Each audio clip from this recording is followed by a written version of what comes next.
this is the second in my little series of Ecofêtes inspiration talks, which is does what it says on the tin. It's because I have two sustainable businesses. I just want to talk to people who have been flying the sustainable flag for a long time and living, before it was the current zeitgeist and very necessary current zeitgeist, people who've lived sustainable lives and been vegetarian or had sustainable businesses like Sadie here for a long time, and just to hear their stories and a positive message for moving on in the future. Thanks for inviting me. It's all been, you've just kind of filled me in yes. now. So, I mean, I think for me, I've always been vegetarian, and when I was in the 60s and 70s growing up as a vegetarian, I was just considered a crank, people thought I was weird. There was actually a health food, brilliant vegetarian restaurant then called Cranks. I mean, I had that cookbook. Yeah, I mean, it was like, and I mean, it doesn't exist anymore, and it was like one of the best vegetarian restaurants. And, my stepfather was, we grew up quite alternatively. My parents moved to the country, we grew all our own vegetables, we just lived off the land, they were hippies. We lived on a bus, we lived in tents, we lived in cars. In those days, it was just like, we were all just really weird. But now it just seems quite normal for people to, want to live off the land, be hippies, live in tents. And embrace that. And embrace it. So I kind of took a lot from my childhood and tried to bring up my kids as much as possible to be respectful and not to take too much and not to indulge in I've always been aware of the environment, and we can't all be perfect, but we can all do something. But then let me start again, go back a bit to being a young vegetarian, some years ago, not that many years ago, but really you hit the nail on the head. People thought you were eccentric. I've heard this from a lot of people at the time. Eccentric, you're living a hippie lifestyle, even though it's now, an accepted current norm. It's been a very good positive. It's been a positive recent change. How did that manifest itself? I mean, I remember being, a long-term on and off vegetarian too, and people would never accept it. They'd say things like, "Oh, but surely you eat chicken and fish," and you're like, "No, because I'm a vegetarian." So it then really, you get it the other way just around. explain the extremes in the change in people's perception of what that means. I mean, I guess as people have got more aware of the environment, all the issues that, and how much, eating meat and dairy and all the things that farming, what it does to the environment and the atmosphere and all that kind of stuff. But, you've got kind of the huge corporate food companies now coming on board, who never really kind of helped before, who see it as a fad and a trend in some ways and wanting to exploit it and monetize it. But in some ways that's great because it's offering choice. There didn't used to be choice. If I went away or travelled, or I would be in restaurants, I would have either bread or chips, and a chip sandwich, chip butty, or I used to mash up peas and put that in a sandwich, and that would be what I used to eat. But it's great that it was very limited. It was so limited. But now more and more people are turning. Or if you don't want to be a vegan or a vegetarian, then it's like doing 1 or 2 days a week. Or I know friends of mine that will have meat for breakfast, meat for lunch, meat for dinner. And I'm like, oh my God, how many? How many cows, fishes, other animals have you eaten today? I mean, for me, it always felt really uncomfortable. I was right from the beginning, as a child, felt I didn't want to hurt anything, anything. So how did you come to being a vegetarian? Was it something you just said that from a child you just naturally felt for some reason, I don't want to eat animals? I mean, then I'm presuming was it because you weren't necessarily conscious of the nutritious benefits? Was it more a moral reasoning? My mum said when she used to give me baby food, I wouldn't eat anything that had meat in it, so I just would spit it out. Was she vegetarian? She wasn't at the time. Okay. So then she said by the age of 2 or 3, I was going into spit it out. I would just spit it out, but it was like that. And then I would go to butchers, walking past and say, like she said, I used to just run in there and start screaming at them, murderer, murderer, things like that. Okay. And then she said it was just so awful living with me, having this huge thing that I was going on about, that she became vegetarian. And so then the whole family became vegetarian. And then my mum married a Rajneesh, so the whole family, we all became Bhagwan Rajneeshes, and they went. What is that exactly? So did anyone see the documentary series Wild Wild West? So it's when people wore orange and their guru was Bhagwan Rajneesh. So not only were we vegetarian and hippies, we were now in a religious cult. It did get a little bit extreme. But now I'm just so glad that I had, because I have a love for India, I have a love for, being in ashrams and just places where everyone's the same and everyone's eating a very simple diet, and it's clean, clean food, and They were on the right track. They were on the right track. I don't know, Bhagwan was he was a bit crazy, and even when you look at something like Bikram, what Bikram's done, I was madly into Bikram yoga, but I think what happens as well is with gurus, they become, fantasists and control freaks, and then they take advantage of their pupils and people that study with them. But for me, I just take little bits from everything, and I like the Hindu religion and the simplicity of things, and just people being kind and compassionate, and I think that's something that's always driven me. But that's again going back to for having grown up like that, and then when it came to your children, because it's funny you say about screaming at animals being killed. Well, my Sadie and I are pretty old friends, and when my Lauren, who's over here tonight filming, was 5, I remember even that was so unusual. You threw you invited us around to a birthday. She was a vegetarian just because she saw Babe, this is my oldest daughter here, and just was like, we just can't kill any animals after this. We used to say that you can't eat chickens in the supermarket because they have babies too. This is in the supermarket. And used to watch people just taking their trolleys the other way and waiting till she finished. But I remember you were one of my few friends so she also chose to be vegetarian, my daughter very young, who actually, I had a little tea for her on her 5th birthday. When we came around, you had a vegetarian tea for her. And it was quite an unusual thing then we were doing. I was like, my one friend who would create a vegetarian dinner for my child, or, tea.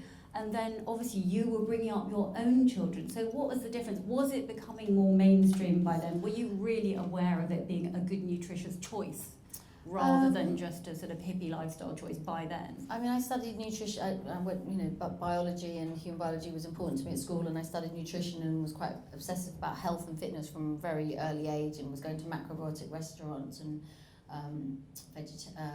shops and health food shops. So I was kind of always looking for things, that I thought were healthy and balanced diets and stuff. So when I had my kids, I just knew that I wanted them to be, because my mum and they didn't have much money, so it wasn't like a financial thing where people say, well, if you've got a bit more money, you can be organic and stuff. But my mum taught me things like make this lentil soup, which was very economical and it was very easy. And when I had my kids, I was like, there's no way I'm going to have meat or fish in the house, or I'm going to cook it. And it was completely banned to be in my house. And all my boyfriends up until 21. I wouldn't kiss anybody that ate meat or fish. Really? But then I That's quite tough. That's quite tough. But then I kind of started getting, I had to let go a little bit because I was quite over the top. But, there's been this really interesting thing recently, hasn't there, with a law passed about, did anyone see it on the news recently about the ethical, about being vegan, you should, working with people that are you shouldn't have how to. much could you mix with non-vegans? Exactly, but I can understand that from how I thought before. I always say to my children, I've got 4 children, 3 of them are vegetarian. The 2 older boys, they always say things like, oh God, why did you make us vegetarian? But now they're suddenly realising that, and then they didn't, they had the choice to then go and eat it, but they didn't want to because they were like, oh, it makes me feel sick and how horrible. I'm like, but they didn't want to kind of lose face and be uncool when all their friends are eating burgers, but they're probably quite happy. But hopefully that's not cool anymore. No. Have you seen it change by the time you've got to your younger ones? But then you have an age range. But the funny thing, my youngest child was the only one who did eat meat, and he's the one who, and I'm not saying that, but he ate a lot of red meat because I think he did it maybe to wind me up, and he would order steak for breakfast, lunch and dinner. To rebellion. And he ended up getting a digestive problem from eating meat. Wow. And now he has to be vegetarian. Wow. So it's like... Mummy's got her way. He suddenly got into kind of cooking vegetarian food. He's 16, he did a cookery course in the summer.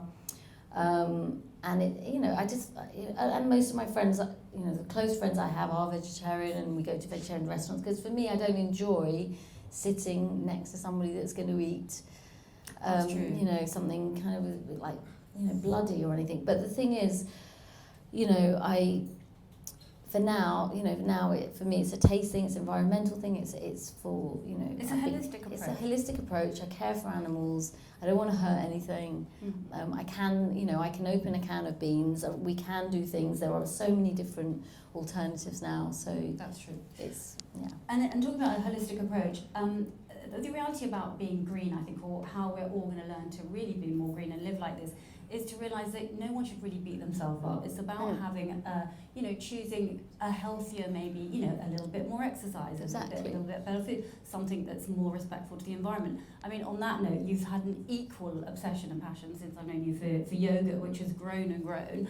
And again, there's probably a natural correlation between being drawn to something like yoga. And did you feel that, and eating well, do they benefit each other? Have you been conscious of the benefits? I think if you're doing yoga, you know, and I will have a packet of crisps, and I do like sandwiches, and you know, and I'm not gonna, and I do eat sweets, but the thing is, you do feel better if you're practicing yoga, if you're eating healthy vegetables and maybe brown rice. It's more of a macrobiotic diet, more balanced. So.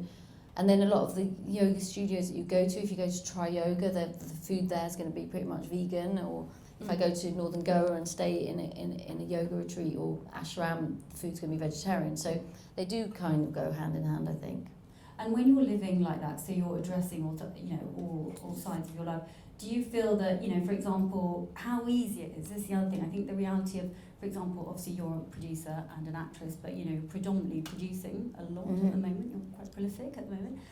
If you're on set, for example, if you're, you know, in somewhere that's traditionally been a very meat-orientated business, actually, you know, food trailers, how do you manage to fit that in, and what do you think is a sort of positive way forward for people to embrace the way you've lived quite naturally, I think, for it not to be daunting to people? I mean...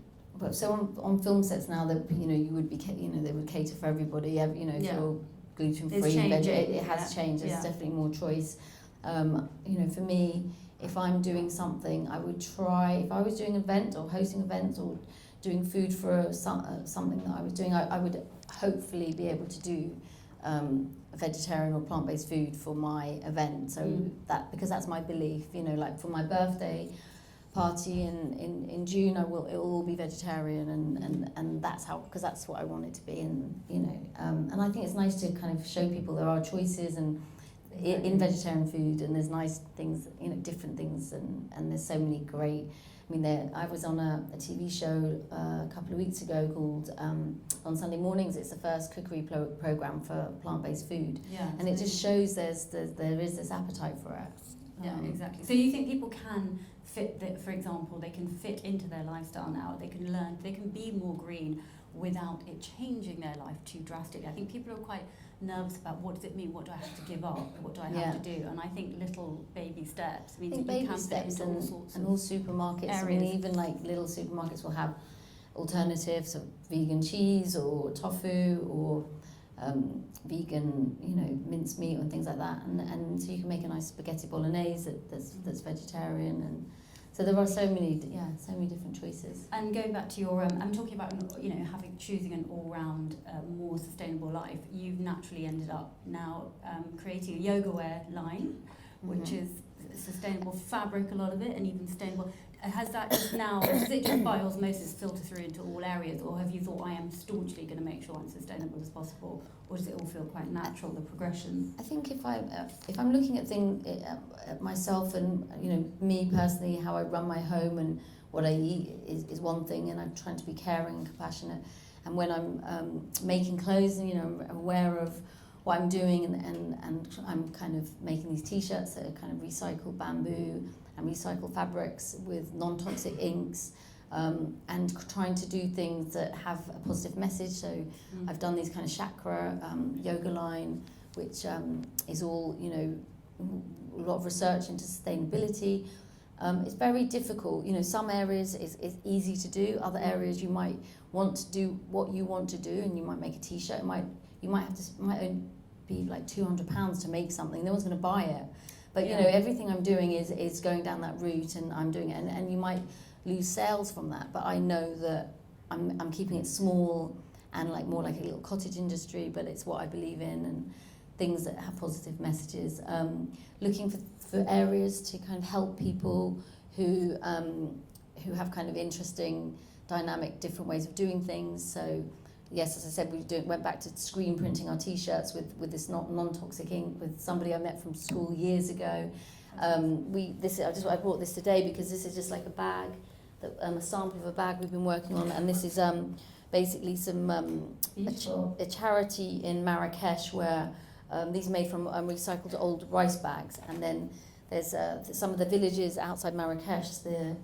Some of the women don't have any money, don't have jobs, so charity and Charlotte's been set up, and so my Frost Yoga line, we've kind of collaborated and made these bags, and all the proceeds go to paying the ladies and the girls in the villages that don't normally get an income. So it's trying to kind of give people an opportunity to work that don't normally get an opportunity and aren't, you know, allowed to have an income. So just looking for different things, looking for different ways to do it, and you know, when I'm shopping locally, Christmas shopping, the same thing, supporting small businesses, and you know, for me, it's as well like any kind of like overindulgence and the excess is something that it freaks me out. So, you know, a lot of my clothes that I wear, I've had for 20, 30 years. I kind of each you know, I'll kind of get something that's like, oh, I'll buy myself a new pair of shoes or a new jumper in the winter or a new coat, but I'm very select pieces.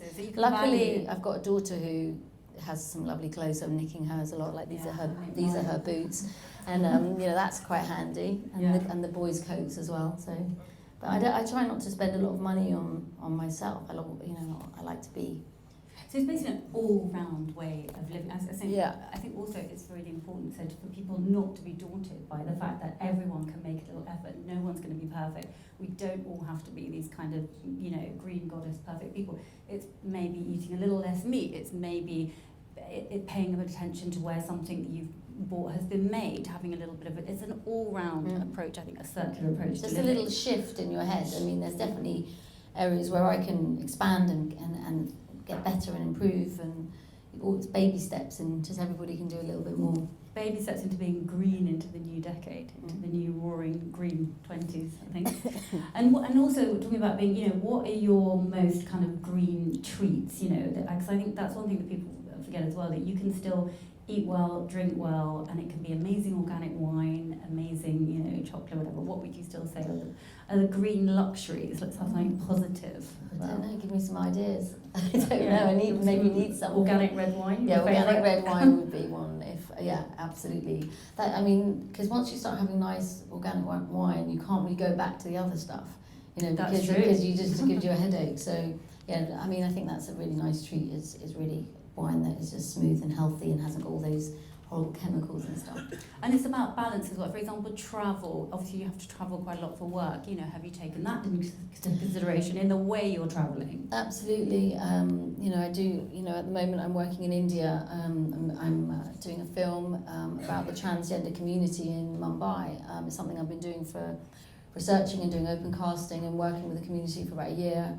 I have to go back and work there, and you know, so sometimes it's like, you know, and obviously it's become more and more prominent about, you know, flying and stuff. So I try and limit things, but it's very difficult if a lot of the time you work in other countries. Got to get by boat, sea, and as much as possible. But direct flights, for example, are apparently better than, you know, the least you change in that, you know.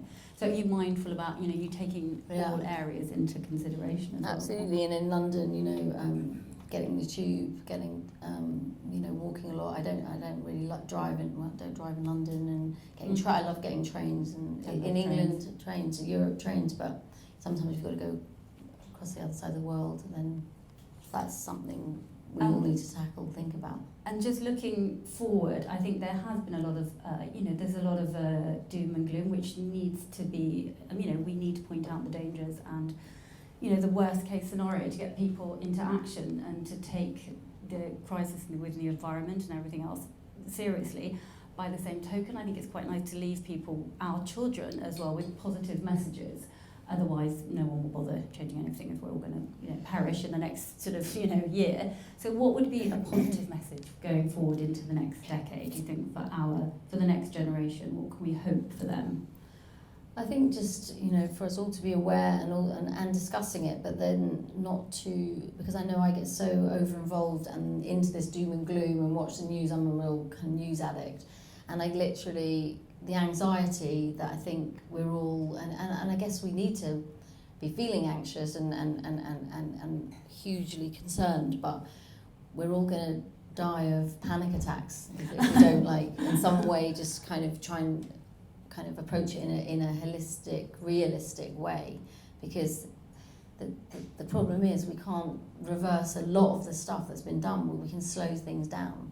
But it's just, it becomes a manic, obsessive, toxic thing, and I think, so there has to be ways to talk about things positively, and rather than it being this scaremongering.